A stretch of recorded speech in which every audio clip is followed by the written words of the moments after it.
Good morning बच्चों इससे पिछले क्लासेस में हम लोगों ने जो स्टडी किया था वो स्टडी किया था अकाउंटिंग क्वेश्चंस के बारे में। हमने आपको अकाउंटिंग क्वेश्चंस क्या होता है इसके बारे में सब कुछ हमने आपको इंफॉर्मेशन दे दिया था और मैंने आपको एक क्वेश्चन भी सॉल्व करके बताया था। हम लोग एनसीईआरटी के क्वेश्चंस को सॉल्व कर रहे हैं। अब हम एनसीईआरटी के क्वेश्चंस में मैं आज एनसीईआरटी का अकाउंटिंग क्वेश्चंस का प्रैक्टिकल क्वेश्चन नंबर 3 आज मैं ले रहा हूं। 3 क्वेश्चंस को आज हम करेंगे और 3 क्वेश्चंस को देखेंगे कि 3 क्वेश्चंस में अकाउंटिंग क्वेश्चंस को कैसे परफॉर्म किया जाए। ओके, बड़े ध्यान से इस वीडियो को देखेंगे, लॉजिक को समझेंगे, ट्रांजेक्शंस को समझेंगे। इसको समझने के बाद आपके सारे कॉन्सेप्ट क्लियर हो जाएंगे। मैंने आपसे प्रॉमिस किया था कि मैं धीरे धीरे आपको जो प्रैक्टिकल चैप्टर है, हमारा फर्स्ट प्रैक्टिकल चैप्टर है, इसके लगभग एनसीईआरटी के क्वेश्चंस मैं आपको दे दूंगा और आप उसको प्रैक्टिस करेंगे तो किसी तरह की कोई दिक्कत आपको नहीं आएगी। देखिए, सबसे पहले क्वेश्चन को हम स्टडी करते हैं। एनसीईआरटी का प्रैक्टिकल क्वेश्चन नंबर 3। क्वेश्चन कहता है कि Mohit has a following transactions prepare accounting equation. चलिए, कोई दिक्कत नहीं है, हम लोग क्वेश्चन सॉल्व करना शुरू करते हैं। आपको पता है कि क्या फॉर्मेट है।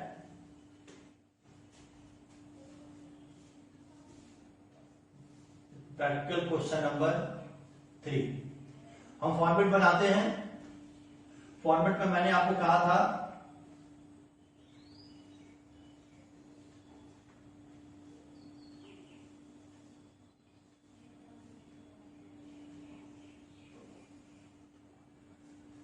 सबसे पहला क्या आता है, transaction.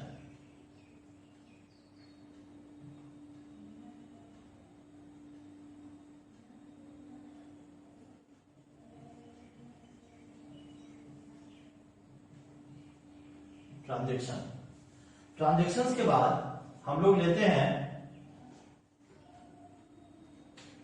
Assets.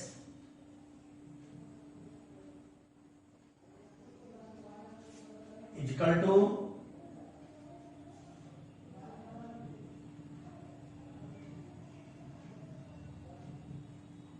Liabilities plus capital. देखिए बच्चों, एनसीईआरटी प्रैक्टिकल क्वेश्चन नंबर 3 हम लोग क्या कर रहे हैं, हम लोग प्रैक्टिकल क्वेश्चन नंबर 3 में सबसे पहले फॉर्मेट बना रहे हैं अकाउंटिंग क्वेश्चंस का। यहां पे हुआ क्या, assets equal to liability plus capital. अब हम एक एक ट्रांजैक्शंस को पढ़ेंगे और इसकी एंट्री पास करेंगे। फर्स्ट जो हमारे क्वेश्चंस हैं, बिजनेस स्टार्टेड विद कैश। मैंने क्या कहा था कि बिजनेस स्टार्टेड विद कैश। जब बिजनेस को हम स्टार्ट करते हैं तो सबसे पहले एसेट्स में हमारा क्या इंक्रीज करता है, कैश इंक्रीज करता है और कैपिटल इंक्रीज करता है।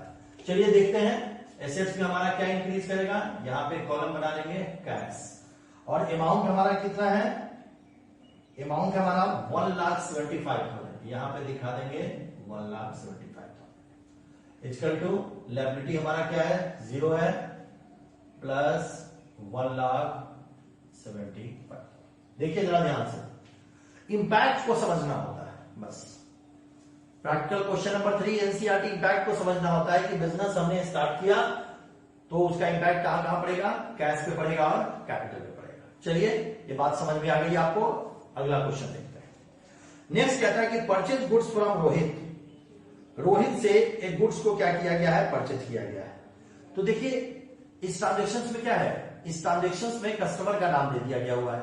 तो आप जानते हैं कि कस्टमर का नाम जब दे दिया जाता है तो वो हमारे लिए कौन सा ट्रांजेक्शन हो जाता है, क्रेडिट ट्रांजेक्शन हो जाता है। ओके, चलिए बात करते हैं। तो इसमें सबसे पहले क्या हो गया, परचेज हमने किया तो परचेज करेंगे तो एक और एसेट्स हमारा यहाँ पे इंक्रीज कर जाएगा जिसको बोलेंगे स्टॉक। अमाउंट है 50,000। अमाउंट कितना है, 50,000 प्लस अब यहां पे लायबिलिटी हमारी बढ़ गई, कैपिटल क्या हो गया, 0। अब इसको हम लोग क्या करेंगे, नीचे ऐसे लाइन दे देंगे और यहां पे लिखेंगे न्यू इक्वेशन। न्यू इक्वेशन में क्या हो जाएगा, 1,75,000 प्लस 50,000 इक्वल टू 50,000 प्लस 1,75,000। देखिए जरा ध्यान से, हमने क्या किया, दो ट्रांजेक्शन हमारे हुए, अब उस दोनों ट्रांजेक्शन को हमने क्या किया, यहां पे न्यू इक्वेशन बना दिया। चलिए अब थर्ड ट्रांजेक्शन देखते हैं। थर्ड में कहता है कि sells goods on credit to Manish, sells goods on credit to Manish costing ₹75,000 and ₹20,000। क्या मतलब हुआ? मीनिंग इसका हुआ कि जो कॉस्ट था उसकी वैल्यू कितनी थी, 17,500 और उसको हमने सेल कितने में किया है, 20,000 में। आइए देखते हैं इसके ट्रांजेक्शंस कैसे पड़े। एकदम क्लियर तौर पे है कॉस्ट दैट मींस 75,000 हमारा एक एसेट्स गया बेटा, और हमारा क्या हो रहा है, प्रॉफिट हो रहा है, तो जाकर के क्या होगा, कैपिटल में ऐड हो जाएगा। एकदम ध्यान से देखिएगा। चलिए इसकी ट्रांजेक्शंस हम लोग करते हैं। थर्ड नंबर क्या होगा, कैश कितना कह रहा है, 17,500 हमारा स्टॉक क्या होगा, माइनस होगा। 17,500 हमारा क्या हो गया, स्टॉक हमारा चला गया। अब क्या होगा, अब यहां पे क्या हो रहा है, एक और एसेट्स का बेटा क्रिएशन होगा, डेटर। डेटर भी हमारा एसेट्स होता है, प्लस डेटर हमारा कितने का आएगा, पैसा कितने का आएगा, 20,000 हमारे रुपया। लायबिलिटी हमारी कितनी हो गई, 0 प्लस। अब इसका डिफरेंस देख लीजिए, इंक्रीज कितना हो रहा है, इंक्रीज कितना हो रहा है, 25,000 का हम लोग को क्या हो रहा है, प्रॉफिट हो रहा है। तो जो 25,000 का प्रॉफिट होगा उसको हम लोग क्या करेंगे, कैपिटल में यहां पर ऐड करेंगे। जरा ध्यान से देखिए, 25,000 को हम लोग क्या करेंगे, ऐड कर देंगे। अब यहां पे फिर कैलकुलेट करते हैं, क्या हो जाएगा, 1,75,000 प्लस इसको माइनस कीजिए। माइनस जब आप करेंगे तो इसकी वैल्यू आ जाएगी, थर्ड जो इक्वेशंस में है इसकी वैल्यू आ जाएगी 0,0,5,2,3 वैल्यू आ जाएगी, प्लस 20,000 इक्वल टू 50,000 प्लस ये वैल्यू आ जाएगी 0,0,5,7,7। ठीक है, तो और ये हमारे लिए क्या हो गया, न्यू इक्वेशन। हमने क्या किया, इस वैल्यू को हमने यहां पे दिखलाया, इस वैल्यू में से इस वैल्यू को माइनस किया, तो हमारा कितना हो गया, 32,500।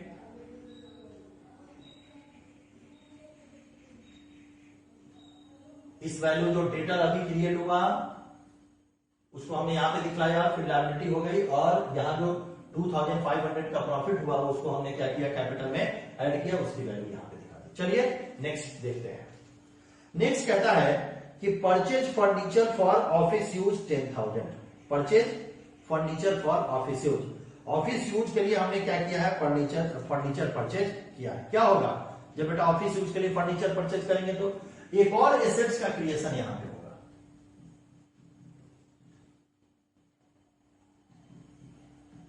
ठीक है, थोड़ा छोटा मैंने लिखा है, जगह की कमी हो सकती है। तो कैश कितना का फर्नीचर है हमारे पास,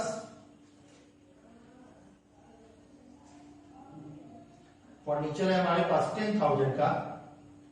ठीक है, अब क्या करेंगे, कैश हमारा क्या हो जाएगा, यहां से माइनस हो जाएगा। इसलिए जब फर्नीचर परचेज करेंगे तो क्या होगा, कैश हमारे पास से जाएगा, डिक्रीज करेगा कैश हमारा, और यहां पे क्या हो जाएगा, ये हमारा 0 है, ये हमारा 0 है, और यहां पे प्लस 10,000 हमारा फर्नीचर हो गया।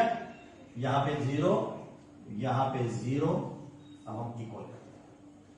चलिए वैल्यू निकालते हैं। 65,000 plus 32,500 plus 20,000 plus 10,000 equal to 50,000 plus 1,775। देखिए कहीं से कोई दिक्कत यहां पर, ये वैल्यू हमारी निकल गई। इसी तरीके से क्वेश्चंस को हम आगे बढ़ाते हैं और नेक्स्ट सेंटेंस देखते हैं। नेक्स्ट कहता है कि cash paid to Rohit in full settlement. क्या मतलब हुआ, रोहित का जो हमने परचेज किया था, परचेज कितने का था, 50,000 का, रोहित को हमने क्या किया है, कैश पेमेंट किया है, और कितना किया है, 48,500 किया है। दैट मीन्स कि 50,000 का हमारा क्रेडिट परचेज था और उस क्रेडिट परचेज पे हमने उसको कितना पेमेंट किया, 48,500 पेमेंट किया। दैट मींस कि 1,500 का हमारा क्या हो गया बेटा, डिस्काउंट। ठीक है, चलिए आगे बात करते हैं इसके ट्रांजेक्शन्स कैसे पोस्ट करेंगे। यहां पे भी हम लोग क्या करेंगे, न्यू इक्वेशन लिख देंगे। चलिए थोड़ा छोटा लिखते हैं। टोटल हमारा कितना कैश कितना जा रहा है, कैश हमारा जा रहा है 48,500। कैश हमारा कितना गया 48,500। चलिए और किसी पे कोई इंपैक्ट नहीं पड़ेगा। लायबिलिटी हमारी सॉर्ट आउट कितने की हो गई, 50,000 का 50,000 हमने क्या किया, इसका पेमेंट कर दिया। पेमेंट कर दिया तो लायबिलिटी क्या हो जाएगी, माइनस हो जाएगी। ठीक है, और फर्म को कितने का बेनिफिट हुआ, फर्म को बेनिफिट हो गया कितने का, 1500, 1500 का। कितने का बेनिफिट हो गया, 1500 का। देखिए बड़े ध्यान से, ये ट्रीटमेंट बहुत ही इंपॉर्टेंट है बेटा। हमने यहां पे 50,000 का परचेज किया था, क्रेडिट परचेज था। अब यहां पे क्या कर रहा है कि इस 50,000 का जो क्रेडिट परचेज था, इसका पेमेंट आपने कितना किया है, 48,500 का आपने पेमेंट कर दिया है। तो अगर 48,500 का आपने पेमेंट कर दिया है बेटा, तो क्या होगा, 48,500 तो कैश में से गया, लेकिन एक्चुअल में रिगार्डिंग ऑफ 48,500 हमारी लायबिलिटी कितने की कम हो गई, 50,000 की लायबिलिटी हमारी कम हो गई। और इससे फर्म्स को क्या बेनिफिट मिला, 1,500 का बेनिफिट मिला। चलिए कैलकुलेशन करते हैं। यहां पे कैलकुलेशन करेंगे।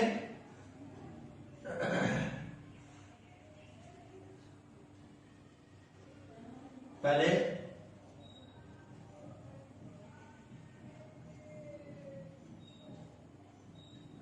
$10,000, अब यहां पे क्या हो जाएगा, नील हो जाएगा, इसलिए कि लायबिलिटी का पेमेंट हो गया हुआ है। अब यहां पे ऐड कर दीजिए 0 0, ये वैल्यू आ गई आपकी। ठीक है, और यहां पे कितना आ जाएगा, यहां पे वैल्यू हो जाएगी 1,16,500। ठीक है, ये हमारा क्या बन गया, न्यू इक्वेशन। चलिए आगे बात करते हैं। नेक्स्ट है हमारा, लिखता है कि cash receive from Manish. Manish से हमको क्या हुआ, कैश बेटा रिसीव हुआ है। तो कैश रिसीव होगा तो एसेट्स हमारा कैश बढ़ जाएगा। ठीक है, देखिए जरा ध्यान से, मनीष से हमारा क्या हुआ, कैश रिसीव हुआ। तो कैश रिसीव हुआ तो क्या हो जाएगा, मनीष से हमने ध्यान से देखिए, मनीष हमारा क्या था बेटा, डेटर था। मनीष हमारा क्या था, डेटर था। डेटर मतलब 20,000 रुपया मनीष को देना था। तो मनीष से हमको पैसा मिला 20,000, तो हमको क्या करेंगे, कैश में 20,000 इंक्रीज कर दिया। और ये जो बेटा डेटर था हमारा, ये डेटर हमारा क्या हो जाएगा, माइनस हो जाएगा 20,000 से, इसलिए किसने हमारा पेमेंट कर दिया। A0 A0 A0 plus A0। देखते जाइए, इसकी वैल्यू कितनी हो जाएगी, 179,000। ये तो नीली हो जाएगा हमारा 0, 10,000 प्लस ये हमारा नील हो गया, प्लस ये हो जाएगा 32,500 प्लस इसकी वैल्यू को कैलकुलेट कर दीजिए, 1,16,000, 20,000 को माइनस कीजिए, 1,36,500 हो गया। चलिए नेक्स्ट है हमारा rent paid. Rent paid that means what, rent का हमने पेमेंट किया है। तो बेटा रेंट का पेमेंट है 1,000 का, तो 1,000 का जो रेंट का पेमेंट हो क्या होगा, हमारे कैश को क्या करेगा, डिक्रीज करेगा, मतलब एसेट्स को क्या करेगा, डिक्रीज करेगा। चलिए ये हमारा न्यू इक्वेशन हो गया। ठीक है, नेक्स्ट देखते हैं, रेंट का पेमेंट कीजिए, 1,000 रेंट का पेमेंट है बेटा, तो यहां से माइनस 1,000। ठीक है, और ये सब पे कोई फर्क नहीं पड़ेगा, यहां कोई फर्क नहीं, और यहां 1,000 बेटा माइनस। चलिए ये कितना हो जाएगा, 178,000 प्लस ए बेटा नील हो जाएगा, ये कितना हो जाएगा 10,000 प्लस डेटा हमारा नील हो गया, प्लस 32,500 प्लस 1,000 माइनस हो जाएगा तो कितना हो जाएगा 13,505। ओके, चलिए एक लास्ट देख लीजिए, cash withdraw for personal use. इस सेंटेंस का क्या मतलब है? Cash withdraw for personal use, that means कि हमारा ड्रॉइंग्स हो गया। सेकंड चैप्टर में मैंने आपको बताया था, तो कैश हमने क्या किया है, अपने पर्सनल और प्राइवेट यूज के लिए क्या किया, विड्रॉ किया है। तो जब विड्रॉ करेंगे तो क्या होगा, विड्रॉ जब बेटा करेंगे तो 3000 हमारा क्या हो जाएगा, माइनस 3000, ए बेटा 0, ए 0, ए 0, इस पे भी कोई इम्पैक्ट नहीं पड़ेगा, प्लस यहां माइनस 3000 हो गया। चलिए अब हम कैलकुलेशन कर देते हैं, ये कितना हो जाएगा 0, 0, 0, 517 प्लस लायबिलिटी हमारी क्या हो गई, नील हो गई। ये वैल्यू क्या आ जाएगा बेटा 10,000 प्लस नील, ये हो जाएगा 32,500 प्लस ये जरा देख लीजिए 0, 0, 5, 2, 30 वैल्यू आ गई।